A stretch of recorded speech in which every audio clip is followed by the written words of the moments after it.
1 João, capítulo 5, versículos de 1 a 5, é a passagem para a nossa reflexão dessa noite. 1 João, capítulo 5, versículos de 1 a 5. Eu tenho em minhas mãos a versão Almeida, revista e atualizada. 1 João, capítulo 5, versículos de 1 a 5, diz assim a Sagrada Escritura: todo aquele que crê que Jesus é o Cristo é nascido de Deus, e todo aquele que ama ao que o gerou, também ama ao que dele é nascido. Nisto conhecemos que amamos os filhos de Deus, quando amamos a Deus e praticamos os seus mandamentos, porque este é o amor de Deus, que guardemos os seus mandamentos. Ora, os seus mandamentos não são penosos, porque todo que é nascido de Deus vence o mundo. E esta é a vitória que vence o mundo, a nossa fé. Quem é o que vence o mundo, senão aquele que crê ser Jesus, o Filho de Deus? Oremos. Senhor Deus, nós estamos reunidos aqui como família do Senhor, como igreja, para publicamente te adorar, pois esse é o objetivo, esse é o propósito da nossa criação, o motivo pelo qual nós vivemos, que o Senhor seja glorificado por meio de nós, em nós e através de nós. Nós nos alegramos por louvar ao Senhor publicamente, em comunidade, mas nós também nos alegramos e te agradecemos pelo fato do Senhor ser um Deus que se revela por meio da tua palavra. Essa palavra que cremos ser a espada do Espírito, uma palavra viva, capaz de transformar vidas, capaz de edificar a sua igreja. E é para isso que nós oramos, por isso nós imploramos, tenha misericórdia de nós e nos abençoe por meio da tua palavra, em Cristo Jesus. Amém. Meus irmãos, podem se assentar. Antes de entrar propriamente no assunto do texto, eu gostaria que você ficasse ligado, um olho no peixe e um outro, onde? No gato. Então você tem que estar olhando para mim, não que eu seja o gato, né? Misericórdia. Mas você tem que estar olhando para mim e olhando para o texto. Então você tem que ser bereano. Lembra quando Paulo pregava em Bereia? Ele ia pregando e o pessoal de Bereia dizia: olha, será que o que ele está falando é verdade? Né? O gato mesmo é quando o pastor Ricardo estiver pregando aqui, né? Bom, brincadeiras à parte, meus irmãos, nós temos que avaliar o que diz a Escritura. Então, antes de dar ouvidos para aquilo que eu vou falar, eu gostaria de encorajar você a olhar para o texto e entender o texto, porque Deus é um Deus que se revela através de um texto, e nós temos a capacidade, dada pelo próprio Espírito de Deus, para interpretar o texto e, através disso, entender o que Deus deseja falar aos nossos corações. Então, antes de propriamente entrar no assunto do texto, eu gostaria de chamar a sua atenção para a maneira como João organiza aqui o seu argumento. Então, nós temos que olhar para o texto e pensar sobre o que diz esse texto, o que João tinha em mente, como ele organiza o seu argumento. E eu não sei quanto a vocês, mas eu confesso que quando eu li esse texto aqui uma primeira vez, e se você fizer isso de uma forma mais corrida, então me pareceu um tanto difícil organizar os assuntos aqui do texto. Então, numa primeira leitura, se você pudesse me falar sobre o que João está falando, qual a intenção de João aqui, qual é o assunto principal desse texto, você poderia me dar essa resposta? Então, na verdade, é um grande desafio para nós delimitar as perícopes, os assuntos do texto aqui nessa primeira epístola de João. Até porque nós observamos que João ele repete várias vezes o mesmo assunto e muitas vezes os assuntos eles se misturam nessa carta. É uma carta um tanto quanto difícil, irmãos, de entender quando começa um assunto, quando termina outro assunto. Para os exegetas de plantão, né, 1 João é uma epístola desafiadora. E outra porque João talvez seja o apóstolo mais filósofo de todos, por assim dizer. Inclusive, nós já vimos aqui que João ele está lidando com algumas ameaças nessa comunidade, e essas ameaças provinham de heresias um tanto quanto filosóficas, por assim dizer. Então, João ele precisa argumentar. E João ele é o escritor que afirma que no princípio era o verbo e o verbo estava com Deus. Ele é o escritor, o apóstolo que diz que Deus é amor e o amor procede de Deus. Então, se Deus é amor, como que o amor procede de Deus? Será que o Espírito é o amor? Então, não é à toa, por exemplo, que Agostinho, um dos maiores filósofos da história da igreja, era alguém que amava essa carta. Então, meus irmãos, cá entre nós, é uma epístola um tanto quanto difícil da gente interpretar. E nós observamos isso aqui nessa passagem. Por quê? Porque é como se João estivesse trabalhando com uma espécie de silogismo. Ele relaciona os assuntos que ele vem tratando ao longo da carta. Então percebe isso? É como se João apresentasse aqui um assunto dependendo do outro, formando uma espécie de espiral aqui no texto. Então olha só, você está me ouvindo, mas tem que estar com o olho no texto. Então olha só, tem quantos versículos aí no seu texto? No texto que nós lemos? 5 versículos. E esses 5 versículos, na verdade, são 4 períodos. Então você tem aí o versículo 1 como o primeiro período, e ele diz: o que crê que Jesus é o Cristo, nasceu de novo e ama os seus irmãos. Esse é o argumento de João.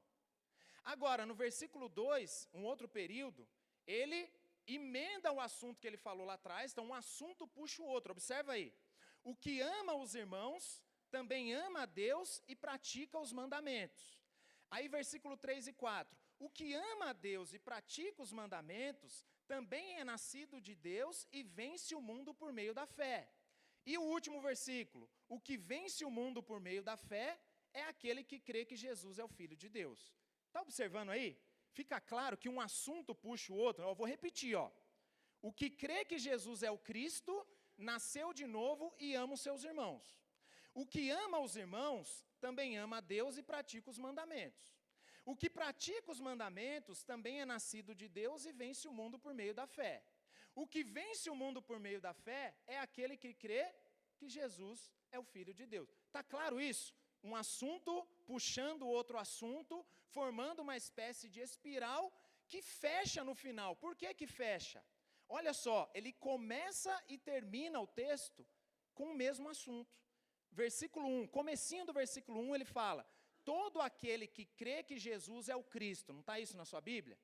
Agora olha o finalzinho do último versículo, versículo 5. Aquele que crê que Jesus é o Filho de Deus. Ele não está repetindo a mesma coisa? Então olha só, gente, um assunto puxando o outro, encerrando da mesma forma que começou. Então João, ele está fazendo um tipo de silogismo aqui, com base nos temas que ele já tratou ao longo da carta. Então observe aqui que os temas que João está apresentando, ele já falou exaustivamente sobre eles lá atrás, inclusive eu já preguei todos eles aqui. Por exemplo, ele fala o amor de Deus e o amor aos irmãos. Ele vai falar isso no capítulo 2, no capítulo 3, no capítulo 4, é um tema que ele trata aqui. Ele diz que aquele que ama a Deus é o que pratica os mandamentos. Ele já falou disso lá atrás, capítulo 2, capítulo 3. Ele diz que o amor ao mundo é contrastado com a vontade de Deus. Ele já falou isso lá atrás. Então está claro o que João está fazendo aqui? Vocês estão comigo? É uma espécie de espiral em que os assuntos eles estão em interdependência de assuntos que ele já tratou ao longo da carta. E todas as vezes que ele trata desses assuntos ao longo da carta, nós vimos aqui que João ele tem uma motivação pastoral. Ele escreve para que eles saibam que são filhos de Deus, para que eles tenham certeza da salvação. Então todos esses assuntos eles têm em comum o fato de que eles são evidências do novo nascimento. Toda vez que João vai falar sobre todos esses assuntos, ele apresenta esses assuntos para dizer, olha, esse assunto aqui é uma evidência de que você nasceu de novo. Então ficou claro a forma como ele está organizando aqui o texto? Agora a pergunta é, o que fazer a partir dessas informações? O que será que João tem em mente aqui, ao repetir assuntos que ele já tratou e organizou esses assuntos dessa forma? Então, me parece que o fato de João repetir de maneira pensada, isso aqui não está jogado aqui não, tá, gente? Então, pelo fato de João repetir de maneira pensada e organizada esses assuntos, começando e terminando da mesma forma, num modelo tipo de uma espiral, então me parece demonstrar que João tem em mente aqui algo parecido com aquilo que nós chamamos de quiasmo, que é uma estrutura comum da escrita hebraica, onde todas as coisas estão no seu devido lugar, organizadas de maneira pensada. Então, me parece um modelo meio quiasmático aqui, o que João está fazendo numa espécie de espiral. Agora a pergunta é, qual seria então o elemento de ênfase de João aqui, nessa estrutura quiasmática? Se nós tivéssemos que dar uma ênfase para essa estrutura de João, qual que é o ponto? O que João intenciona aqui? Então, me parece que eles estão numa ascendente. Então, imagina que nem carro a álcool, né? Vai esquentando, esquentando, esquentando, até ficar bom. Então, me parece que ele está numa ascendente aqui. Todos os assuntos, eles estão relacionados para atingir um clímax. Então, imagina, vai subindo até chegar onde ele quer. Agora, a pergunta é, qual que é esse clímax no nosso texto? A fé que vence o mundo. Vamos repetir todos juntos? A fé que vence o mundo. A fé em Jesus, como Cristo, como Filho de Deus, é a grande ênfase aqui dessa passagem. Até porque ele começa com essa afirmação e ele termina com a mesma afirmação. Essa é a fé que vence o mundo. E todos os assuntos estão relacionados a esse. O que vence o mundo é a fé em Jesus como Senhor. Mas essa fé, ela não acontece num vácuo. Essa fé, ela não acontece num vazio. E por isso João relaciona todos os assuntos. O que vence o mundo é a fé em Jesus, mas é a fé que acontece num contexto de comunidade. A fé que vence o mundo depende da comunidade, ela não está isolada do amor aos irmãos. A fé que vence o mundo é a fé que pratica os mandamentos. A fé que vence o mundo não é qualquer fé, mas é a fé no Filho de Deus. Percebe isso? A ênfase de João na fé que vence o mundo é justamente sobre isso que nós vamos falar nessa noite. Esse é o tema do nosso sermão. A fé que vence o mundo. Mas, antes de entrar aqui nos detalhes do texto, nós temos que ter em mente o mundo que João trata aqui. O mundo que João se refere não é qualquer mundo. A pergunta é, de que mundo João está falando? Então, normalmente, as traduções em português, elas sempre trazem a mesma palavra mundo. Por quê? Porque só existe uma palavra para mundo na nossa língua, no nosso idioma. Mas olha só que interessante, no grego existem várias palavras para mundo. Mundo em todos os aspectos encontrados na Escritura. Você tem o ge, que é o ge, que é a ideia de terra, de campo, ou seja, é algo físico mesmo, puramente físico. Você tem o oikúmene, que é a ideia de casa, de habitação, que significa simplesmente uma terra habitada, mas não no sentido pejorativo, simplesmente a habitação da terra. Você tem o aion, que indica uma condição de tempo e espaço. Então, é algo que muitas vezes é usado também para se referir de forma mais negativa, como quem está debaixo do príncipe das trevas, mas normalmente é a ideia de tempo e espaço. Mas você tem o cosmos, que é justamente a esse que João se refere aqui, que significa um universo material, mas como um sistema que Deus criou segundo os seus propósitos, mas que, por conta do pecado, é imediatamente significado, colocado em significância ao lado da ideia de uma humanidade caída. Então, muitas vezes o cosmos é sinônimo de humanidade, mas a humanidade que está debaixo do pecado. É esse cosmos, por exemplo, que jaz no maligno, o próprio João vai falar disso. As trevas dominam este cosmos. O pecado macula a existência desse cosmos. Então é nesse sentido que o mundo não conhece a Deus. É esse o cosmos, é esse o mundo a que João se refere aqui. E talvez João seja o autor que mais trabalha a ideia dos nossos grandes inimigos. Ele apresenta, especialmente aqui nessa carta de 1 João, os nossos grandes inimigos. Quais são? O mundo, a carne e o diabo. Então João, obviamente, ele não está se referindo aqui ao mundo no sentido positivo, o mundo criado por Deus, mas ele se refere ao cosmos caído, à humanidade corrompida. O mundo aqui é esse sistema totalmente antagônico ao caráter, aos valores, à santidade de Deus. E nas palavras do filósofo dinamarquês Søren Kierkegaard, ele diz o seguinte: no dia em que o cristianismo e o mundo se tornarem amigos, o cristianismo deixará de existir. Meus irmãos, o maior problema do cosmos é aquilo que nós chamamos de secularização. Aquilo que, sem dúvida, entra na igreja, contaminando o cristianismo pelos valores do mundo. As riquezas do mundo, os poderes do mundo, a normalização de pecados, a apatia espiritual, são coisas inerentes ao mundo caído, que infelizmente tem atacado, inclusive, as igrejas. O mundo, ele pode ser descrito de maneira resumida, pelo próprio João, como a concupiscência da carne, a concupiscência dos olhos e a soberba da vida. E o ponto, queridos, é que mesmo crentes regenerados ainda estão sujeitos a serem tentados a viver e buscar esses valores do mundo corrompido. Essa influência do mundo, ela cria uma espécie de ateísmo teórico na nossa geração, que muitas vezes passa despercebido por muitos cristãos. E por isso ele se torna um grande inimigo que precisa ser abatido. E nesse sentido, a gente não pode cochilar. Existe um inimigo a ser abatido, e esse inimigo é o mundo.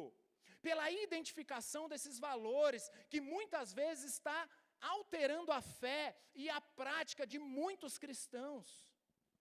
Queridos, nós temos que ter a percepção de que o mundo está em guerra contra Deus. O mundo está em guerra contra a igreja de Deus. Mas sabe qual é o grande problema? Sabe qual é o grande problema? O diabo, nós sabemos que ele é o nosso inimigo. Imagina você entrar alguém endemoniado agora. O pessoal, nossa, misericórdia, pastor. Bate na madeira, né? Igual o exorcista, né? Virando a cabeça, e andando de costa. Todo mundo vai, ó. Ninguém vai falar, ô, diabo, vem, meu amiguinho. Não, vai todo mundo, ó, quer distância. Então, o diabo, a gente já sabe que é o nosso inimigo. A nossa carne, a nossa natureza pecaminosa, nós sabemos que somos pecadores. Às vezes a gente também baixa a guarda. Mas nós temos convicção. Ninguém diz aqui, olha, eu nunca pequei. Quem que é o doido que vai falar isso aqui? Né? Isso aí a gente reconhece facilmente. Mas o mundo, meus irmãos, o mundo nós trazemos para dentro da igreja. O mundo nós o trazemos para dentro das nossas casas. Eu não sei quantos aqui já assistiram aquele filme, O Inimigo Mora ao Lado. Já assistiu? É aquele típico filme da mulher que se casou com aquele que parecia ser o Dom Juan, é o marido perfeito. E ela tinha ali a casa perfeita, a vida perfeita, o casamento dos sonhos. Mas quando ela se dá conta, na verdade, ela se casou com um assassino. Ela se casou com o seu pior pesadelo. Já viu filmes desse tipo? É exatamente o que nós fazemos quando nós flertamos com o mundo. O mundo, ele parece ser atrativo. Ele parece ser muito prazeroso, desejável, mas na verdade, ele é o seu pior pesadelo. O mundo, ele promete liberdade, ele promete felicidade, mas ele te entrega dor, angústia, escravidão. Na maioria das vezes, a nossa tendência é baixar a guarda, é cochilar. Mas nós estamos em guerra, meus irmãos. O mundo é o nosso inimigo. A grande questão é, você que está aqui nessa noite, Você de fato tem lutado contra o mundo? Você entende que o mundo é o seu inimigo? Ou será que você tem se conformado a ele? Você tem lutado contra o mundo? Ou será que você tem sucumbido aos valores do mundo? De viver na igreja com o coração, com a mente, com as práticas que são comuns ao mundo? Será que de fato você tem lutado contra o mundo? Ou você tem vivido normalmente na prática de fornicação, de prostituição, de paixões lascivas, de pornografia, de adultério? Será que você tem lutado contra o mundo ou você tem se moldado a ele? Será que você tem lutado contra o mundo ou você tem alimentado desejos pecaminosos no seu coração? O amor pela riqueza, vivendo apenas para ganhar dinheiro, como se essa fosse a razão da sua existência. Você tem lutado contra o mundo? Ou você tem aceitado que cada pessoa determina a sua própria verdade, determina a sua própria natureza, a sua própria sexualidade, achando normal aquilo que a Bíblia chama de pecado? Você tem lutado contra o mundo? Ou será que você tem trocado a vontade de Deus sobre o casamento por aquilo que o mundo define como padrão de casamento e de sexualidade? Você tem lutado contra o mundo? Ou será que você tem defendido as mesmas pautas do mundo, que são abertamente contrárias ao Evangelho de Cristo e à Sagrada Escritura? Meus irmãos, isso aqui é muito sério.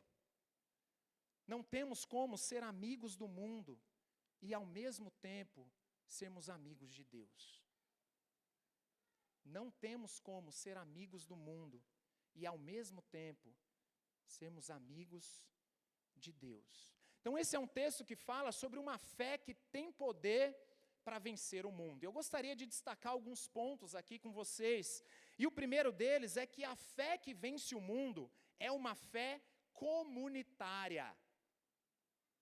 Deus não raciocina com a lógica do individualismo.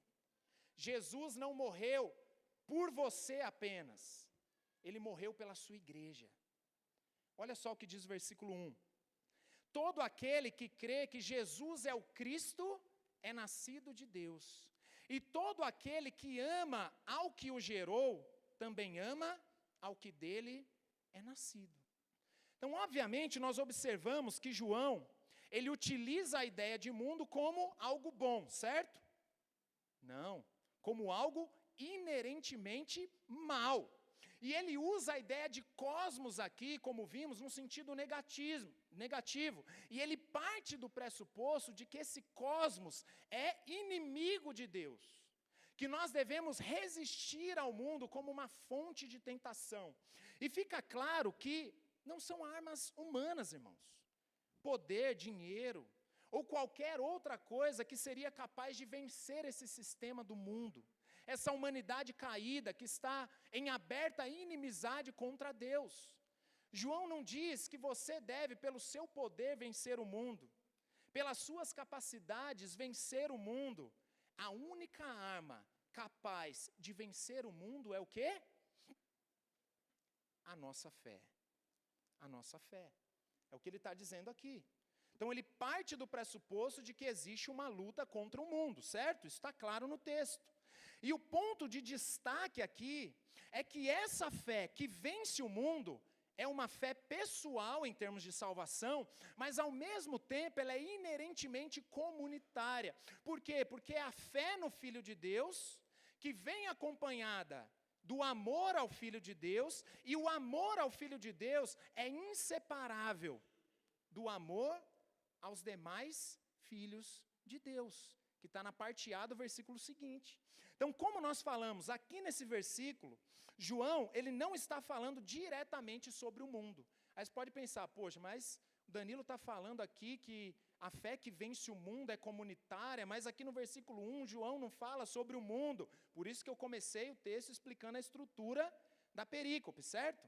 Então, ele está retomando um assunto que ele já tratou lá atrás, Em outras ocasiões ele já falou sobre isso, que é o quê? O amor a Deus e o amor aos irmãos como duas coisas inseparáveis. Inclusive foi o tema de um sermão que eu preguei aqui. Mas a forma como João organiza o seu argumento é de uma maneira que todos esses assuntos estão ligados numa relação de interdependência, como nós vimos. Então, o que ama a Deus também ama os seus irmãos. O que ama os seus irmãos também guarda os mandamentos. O que guarda os mandamentos é o que vence o mundo por meio da fé. Ou seja, nós poderíamos facilmente trocar esses assuntos de lugar. Então é claro que você não vai escrever uma outra Bíblia, tá, gente? Não é isso. Mas imagina que você está brincando de Lego, né? Aí você troca os assuntos de lugar. Se nós trocássemos os assuntos de lugar, ao mesmo tempo, o argumento de João ainda faria sentido. Percebe? Então, em outras palavras, quem vence o mundo? Não apenas os que guardam os mandamentos, mas também aquele que ama a Deus. E aquele que ama a Deus também é o que ama os irmãos. É como se João estivesse dizendo que essas coisas, todas elas não podem ser divorciadas, separadas umas das outras. O que vence o mundo é o que ama a Deus e que ama os filhos de Deus, que ama os irmãos. Em outras palavras, o que ama a igreja, o que ama a família de Deus. Meus irmãos, não tem como vencer o mundo se você é alguém que não guarda os mandamentos. Não tem como vencer o mundo se você não ama a Deus. Percebe o argumento de João? E não tem como vencer o mundo se você não ama os irmãos. A fé que vence o mundo é inerentemente comunitária. Comunitária. E é interessante por quê? Porque nós vemos isso na prática, meus irmãos. Quanto mais o mundo estiver dentro da igreja, mais a igreja estará distante do evangelho. E quanto mais a igreja estiver distante do mundo, mais os mundanos vão querer estar longe da igreja. Isso é natural, não é assim? Quanto mais a pessoa começa a se envolver com o mundo, a primeira coisa que ela começa a fazer, ela começa a se afastar da igreja. Porque, meus irmãos, a comunhão da igreja é onde a vida cristã floresce. A comunhão da igreja é onde o evangelho floresce. Nós não vencemos o mundo sozinhos. Nós precisamos da igreja. É isso que João está dizendo. Você não deixa de amar algo e não coloca outra coisa no lugar. Não existe isso. Não existe espaço vazio. Você sempre vai amar alguma coisa. O amor ao mundo é um amor a um outro Senhor. E você não pode amar dois senhores. Não existe espaço vazio. O amor ao mundo e o amor a Deus são absolutamente incompatíveis, meus irmãos. E aquele que ama a Deus também ama os filhos de Deus, os irmãos, a igreja. Mas aquele que ama o mundo, óbvio, ele deixará de lado o seu amor a Deus e ele desprezará a igreja. É por isso que amar os irmãos é um remédio contra o mundo. E os irmãos aqui não são pessoas hipotéticas, ideais da sua cabeça, não. Amar os irmãos é sinônimo de amar a sua comunidade. Amar os irmãos é sinônimo de amar a sua igreja. Isso significa que aqueles que desprezam a igreja são aqueles que estão mais vulneráveis aos ataques do mundo. E muitas vezes você despreza aquilo que é o seu lugar de proteção. Quanto mais você amar o mundo, menos você amará a sua igreja. Isso é uma questão lógica. Envolve amores, envolve o nosso coração. Então, o primeiro ponto que a gente observa aqui é que essa fé que vence o mundo, ela é uma fé inerentemente comunitária. Mas tem um outro ponto que a gente observa nesse texto, de que a fé que vence o mundo é a fé que pratica os mandamentos. Isso também está claro. Olha só, versículos 2 a 4. Acompanhe comigo na sua Bíblia. Nisto conhecemos que amamos os filhos de Deus, quando amamos a Deus e praticamos os seus mandamentos. Porque este é o amor de Deus, que guardemos os seus mandamentos. Ora, os seus mandamentos não são penosos. Por quê? Porque todo que é nascido de Deus vence o mundo. E essa é a vitória que vence o mundo, a nossa fé. Por isso que eu falei, a primeira vez que você lê esse texto, parece ficar tudo confuso. Ué, mas está falando de guardar os mandamentos, aí já está falando, não fica meio estranho? Mas agora a gente já está PhD aqui em 1 João 5, de 1 a 5. Entendemos o argumento de João. Então, mais uma vez, nós observamos essa relação de interdependência dos assuntos apresentados aqui por João, como coisas inseparáveis. Não tem como você amar os irmãos se você não guarda os mandamentos. Não tem como você guardar os mandamentos se você não vence o mundo. Isso significa que assim como a comunhão é uma arma contra o mundanismo, assim também é a prática dos mandamentos.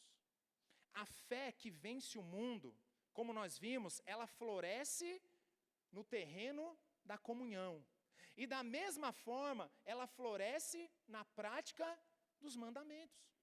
Então é óbvio que João, ele não está tratando aqui da prática dos mandamentos com uma ideia de você conquistar a salvação, não é isso. E ele nem está tratando aqui numa categoria de legalismo. E tanto é fato porque ele afirma que os mandamentos não são penosos. Justamente porque os mandamentos não são a causa do novo nascimento, mas a consequência do novo nascimento. O argumento de João não é que eu pratico os mandamentos para ser salvo, mas eu sou salvo e por isso eu pratico os mandamentos. O que vence o mundo é a fé daqueles que são o quê? Nascidos de Deus, não é esse o argumento? Então ele não está dizendo, você vai ser nascido de Deus se você seguir os mandamentos. Não. É a fé no Filho de Deus que faz você nascer de novo. Mas a prática dos mandamentos é fruto desse novo nascimento, como algo próprio daqueles que vencem o mundo. Os assuntos estão intercalados. Então pense nessas coisas como maneiras de exorcizar o mundanismo. A gente não tem 3 inimigos, o mundo, a carne e o diabo. Se entrar alguém endemoniado, o que você vai fazer? Vou chamar o pastor Ricardo. Não, você vai lá e fala, em nome de Jesus, vai expulsar, não é isso? Você vai exorcizar o capiroto lá, endemoniado. Então pense nessas coisas como maneiras de exorcizar, não o diabo, que também é um dos nossos inimigos, mas de exorcizar o mundanismo. Você quer que o mundanismo fuja da sua vida, como o diabo foge da cruz? Então valorize a comunhão da igreja. O mundanismo, ele foge da comunhão da igreja e do amor entre os irmãos, como o diabo foge da cruz. E da mesma forma, a prática dos mandamentos. Então é como se João estivesse dizendo que a prática dos mandamentos é uma ferramenta para exorcizar o mundanismo. A prática dos mandamentos. E o que é essa prática dos mandamentos? Então nós vimos que João, ele utiliza mandamentos em alguns sentidos diferentes ao longo da carta. Então, lá em 1 João, capítulo 3, de 23 a 24, ele utiliza no sentido de uma ordem específica, no sentido de fazer referência a uma ordem específica do Senhor Jesus. E para isso ele usa mandamento, no singular. Mas um outro sentido, que aparece também na mesma perícope, é a ideia de mandamentos, no plural. Assim como em 1 João capítulo 2, ele diz, se guardamos os seus mandamentos.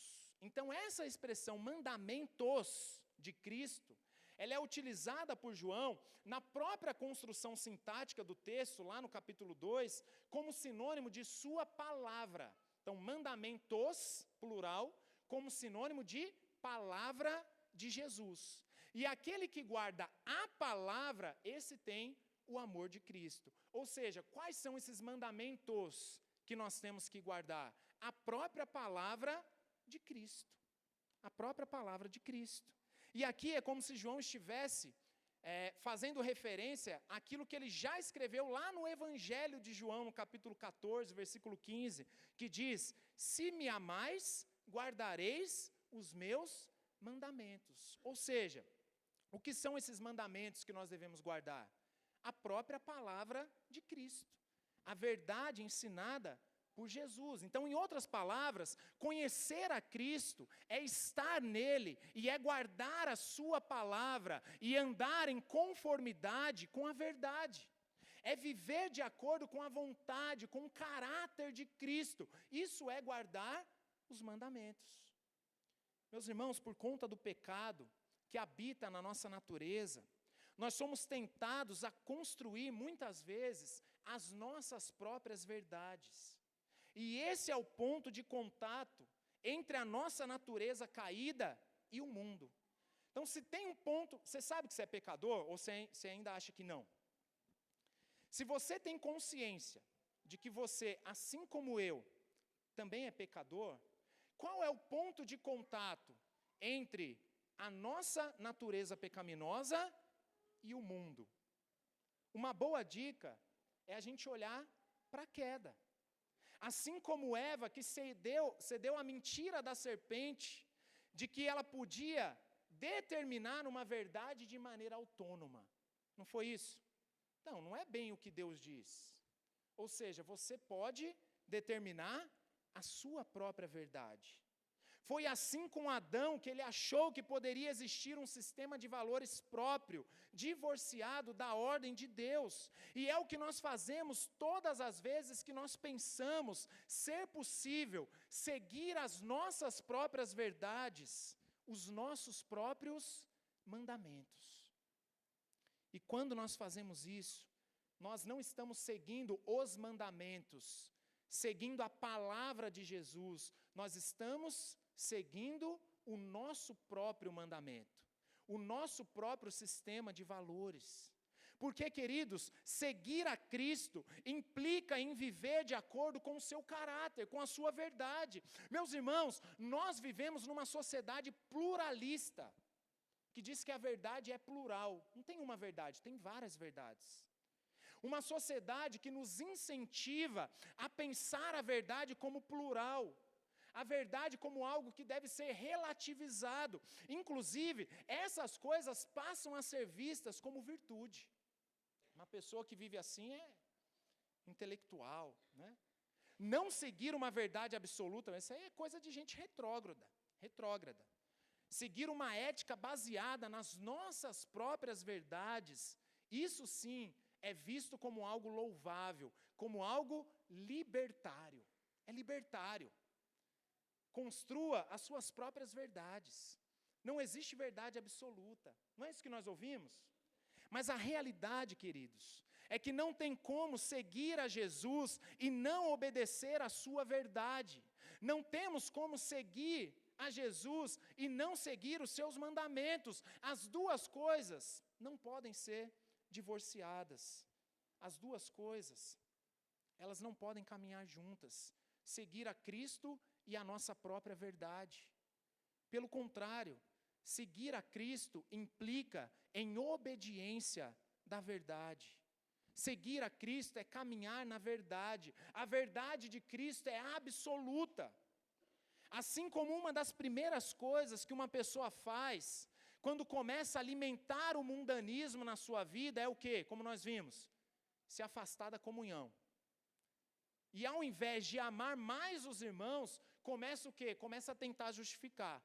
Só tem gente falsa naquela igreja. Aquela igreja não é para mim. O pastor é muito duro. Naquela igreja ninguém me reconhece. Naquela igreja ninguém foi me visitar quando eu fiquei doente. Não é isso que a gente ouve? Uma outra coisa quase que natural e instintiva é começar a relativizar a verdade para justificar os nossos pecados. Se o mundanismo começa a crescer no nosso coração, a gente começa a construir as nossas próprias verdades. Isso é quase que instintivo, porque o mundanismo é inimigo dos mandamentos de Jesus. Relativizar a verdade é uma das principais evidências de que alguém está com o coração cooptado pelo mundo. Porque se nós seguimos a Jesus, é porque nós entendemos que o mundo é inimigo de Jesus. Então, são duas coisas que a gente já observou nesse texto, certo? Ficou claro o argumento de João. Ele está falando sobre o quê? Às vezes eu esqueço, eu tenho um probleminha de memória. Ele começa, termina com o mesmo assunto, ele fala sobre a fé. A fé que vence o mundo. E essa fé que vence o mundo, como nós vimos, é inerentemente comunitária. Essa fé que vence o mundo é a fé que segue, que obedece, que guarda, que pratica os mandamentos. E por último, a fé que vence o mundo não é qualquer fé, mas é a fé no Filho de Deus. Olha só o que diz o versículo 5. Quem é então que vence o mundo? Senão aquele que crê ser Jesus, o Filho de Deus. Então, por fim, nós chegamos aqui no clímax de João, nessa perícope. A fé em Jesus Cristo, o Filho de Deus. João inicia a passagem com a fé, ele termina a passagem com a fé, como nós vimos. Justamente para quê? Para deixar claro que a fé que vence o mundo não é qualquer fé, mas é a fé em Cristo Jesus, o Cristo, o Filho de Deus. João ele está dizendo que existe uma luta contra o mundo em andamento. E a gente não pode fazer vista grossa, a gente não pode cochilar, irmãos. O mundo é inimigo de Jesus. E somente aqueles que de fato creem em Jesus como o Cristo é que podem ser vencedores. Muitos apóstatas ficam pelo caminho, porque não eram de fato regenerados, não são nascidos de Deus. Muitos sucumbem porque criam um falso Deus, porque não possuíam uma fé genuína. A fé que vence o mundo não é qualquer fé. E essa afirmação nos traz esperança. Porque o que vence o mundo não somos nós por meio da nossa força, das nossas capacidades. A garantia da vitória é o que Cristo fez por nós na cruz do Calvário. O Evangelho é a garantia da vitória contra o mundo. Isso nos traz esperança, irmãos. Porque o mundo ainda pode ser um inimigo a ser combatido, mas a derrota dele já está decretada. Então isso nos traz esperança. Mas por outro lado, essa afirmação de João também traz um alerta para você que pensa que o mundo não é um problema. Para você que pensa que pode vencer o mundo sem Cristo, sem o Evangelho. Não, isso é impossível. Quando João ele se refere a Jesus como o Cristo, será que isso diz algo para a gente? Jesus é o Cristo. Ele está dizendo que Jesus é aquele que morreu para cumprir um plano de redenção. Quando ele se refere a Jesus como o Cristo, ele se refere à obra redentiva de Cristo. E quando ele associa a fé nesse Cristo com a vitória sobre o mundo, ele está dizendo que nos livrar do poder do mundo é uma das razões do porquê Jesus morreu. Percebe isso no texto? Em outras palavras, é como se João estivesse dizendo que o mundo é um algoz, um inimigo de Cristo, e ele já parte do pressuposto de que existe uma luta em andamento. Se ele usa a expressão vence o mundo, é porque o mundo é um inimigo, irmãos. Existe uma guerra, existe uma luta. Para você vencer, você tem que lutar. E isso precisa ficar muito claro para nós. O mundo é inimigo do nosso Senhor. Mas não apenas isso.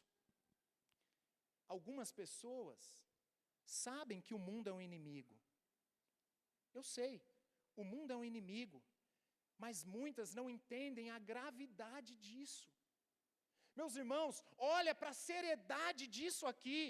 Quando nós entendemos que para isso Jesus precisou morrer, significa que desprezar a natureza maligna e o perigo do mundo é desprezar o próprio sacrifício de Jesus.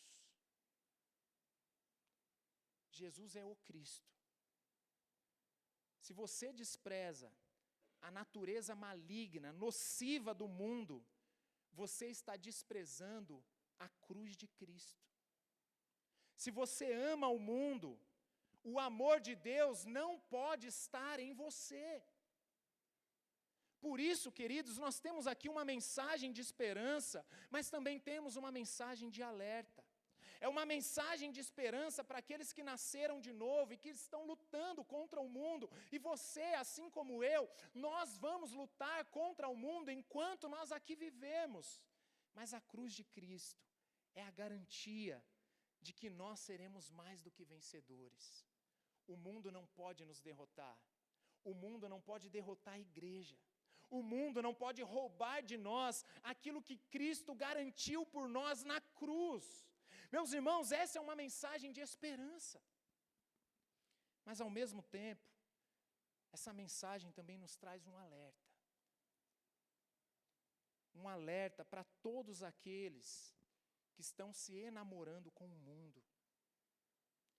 Um alerta para todos aqueles que não veem problema em você seguir os padrões e os valores do mundo. Ao fazer isso, você está desprezando a cruz de Cristo. Você está desprezando o sacrifício do nosso Salvador. No capítulo 2, versículos de 15 a 17, João nos apresenta essa que eu citei aqui, que são as 3 categorias fundamentais do mundanismo: a concupiscência da carne, a concupiscência dos olhos, a soberba da vida. Eu achei interessante no seu livro, O Mundo, a Carne e o Diabo, o Dr. Shedd, ele cita as palavras de Grounds, ele diz o seguinte: a concupiscência da carne significa sensualismo, uma gratificação excessiva e egoísta da nossa natureza física. Isso é mundanismo. A concupiscência dos olhos significa materialismo, o abraçar das coisas que queremos, mas não necessitamos. Isso é mundanismo. A soberba da vida significa o egocentrismo, que anseia insaciavelmente se infiltrar nas nossas reputações. Isso é mundanismo. Em outras palavras, meus irmãos, o mundanismo é uma oferta mentirosa que nos oferece aquilo que só Deus pode nos dar e já nos deu em Cristo Jesus, o verdadeiro prazer, a verdadeira riqueza, a verdadeira identidade, o reconhecimento de que somos filhos de Deus, o nosso valor que está garantido em Cristo Jesus.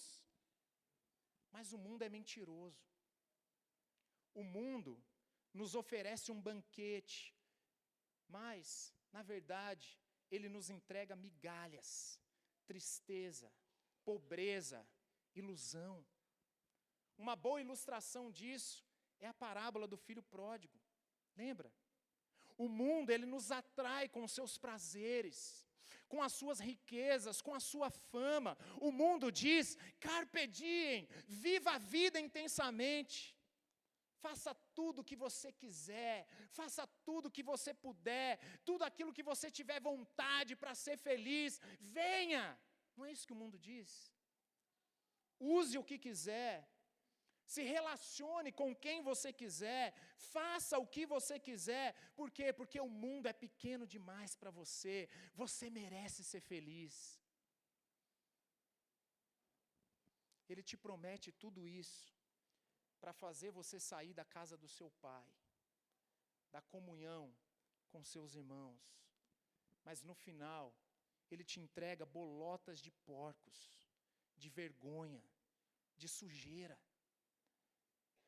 Ele te promete alegria, mas ele te entrega angústia, depressão.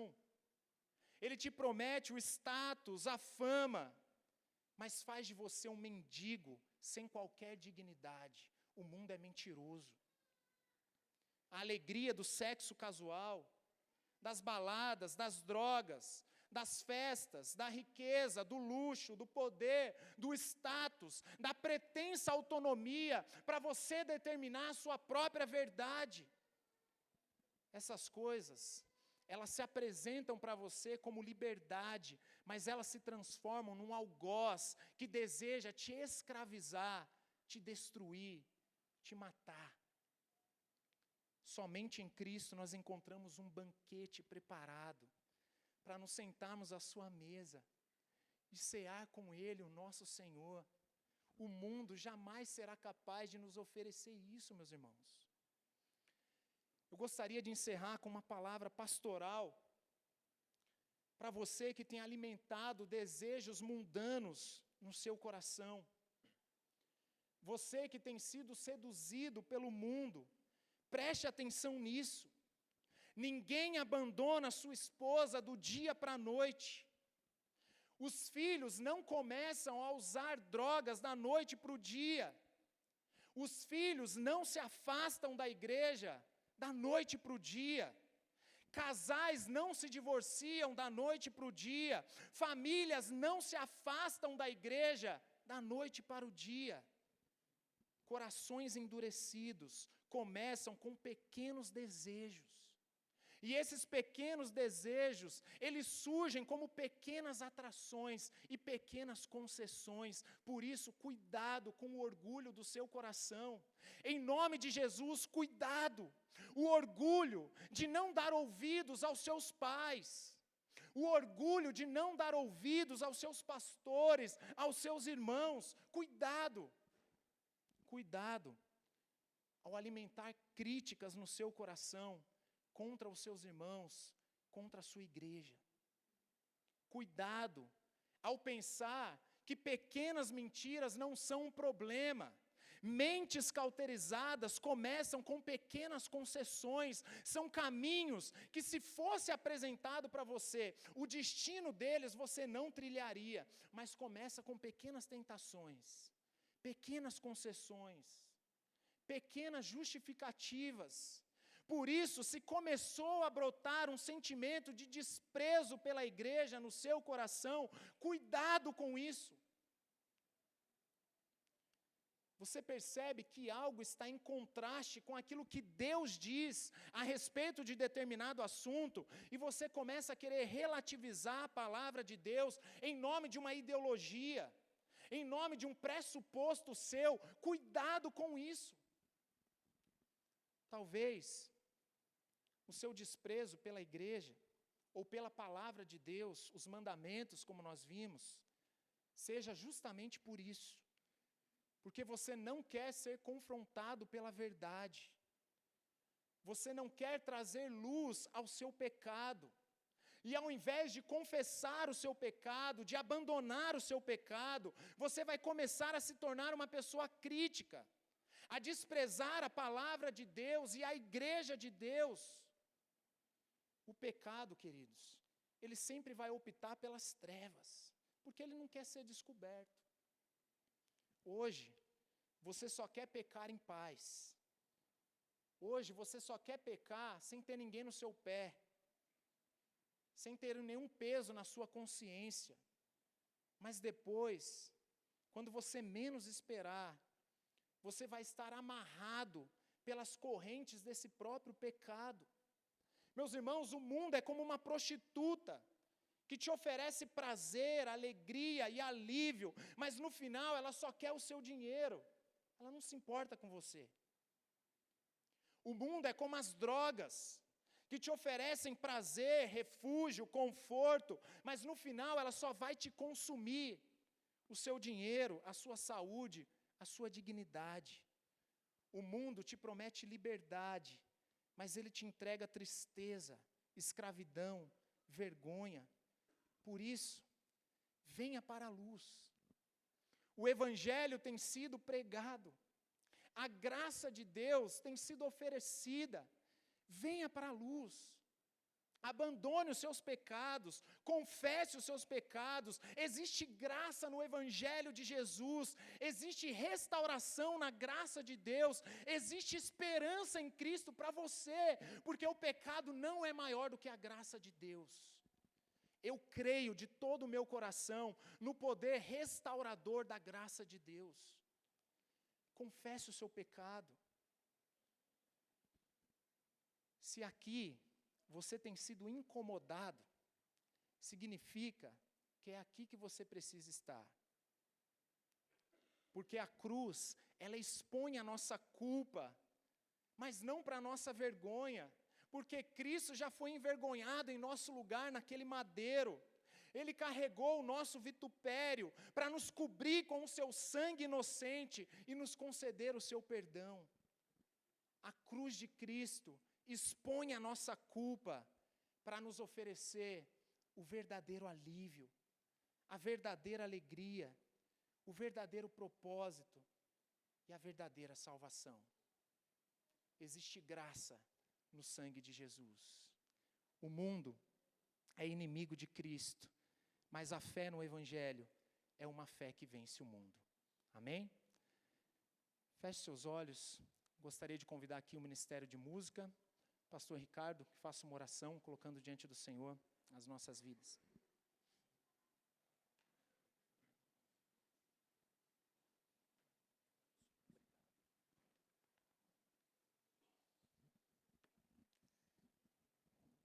Vamos nos colocar de pé. Se tivesse que resumir agora um fecho, eu falaria: quem tem ouvidos, ouça o que o Espírito diz à igreja.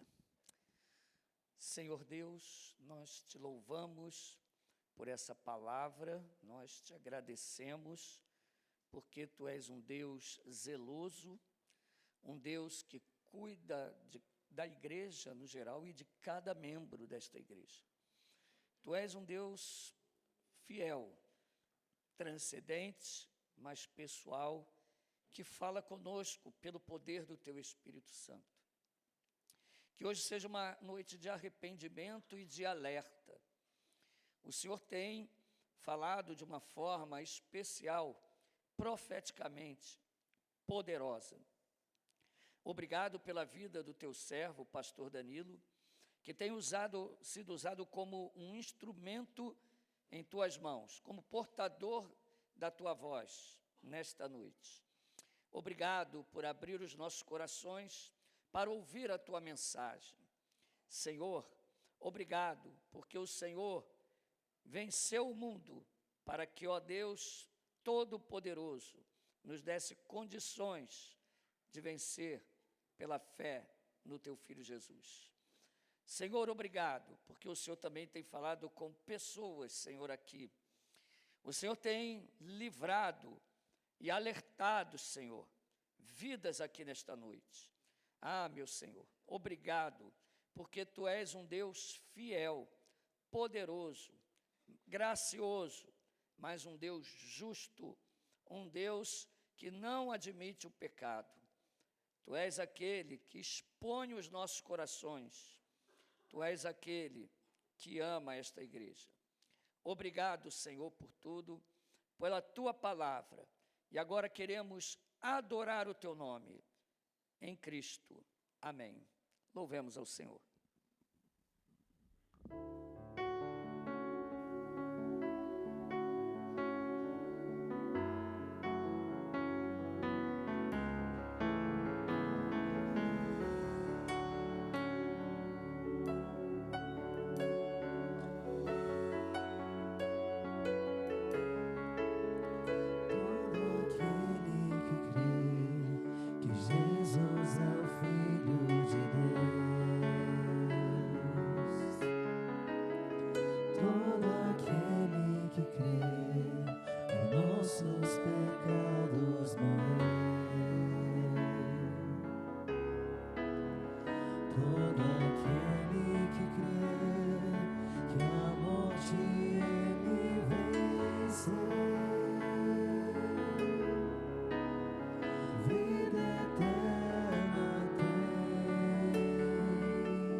Nossos pecados morreram.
Pai Todo-Poderoso, te louvamos por todo o teu cuidado para conosco.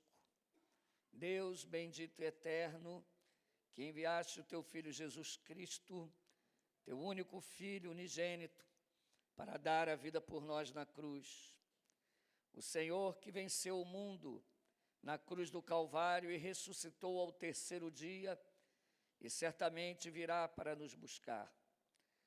Nós te louvamos pelo poder do teu Espírito Santo, agradecemos pelos nossos olhos serem abertos para a verdade, que o teu Espírito venha convencer aqueles, ó Pai, que ainda estão com os seus corações endurecidos e envolvidos pelo mundo.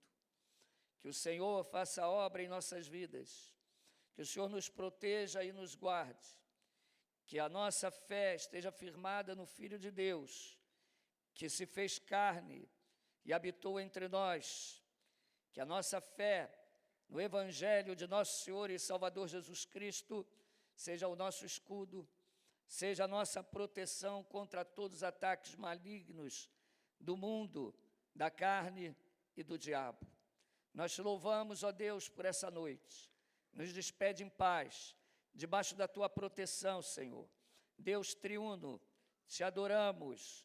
Deus eterno, te louvamos e agradecemos a ti por tudo que temos recebido aqui nesta noite e em todas as noites que nos reunimos aqui para cultuar o teu nome.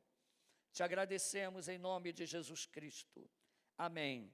E que a maravilhosa graça de nosso Senhor e Salvador Jesus Cristo, o grande amor de Deus, o nosso Pai, a comunhão e as doces consolações do Espírito Santo estejam com toda esta igreja.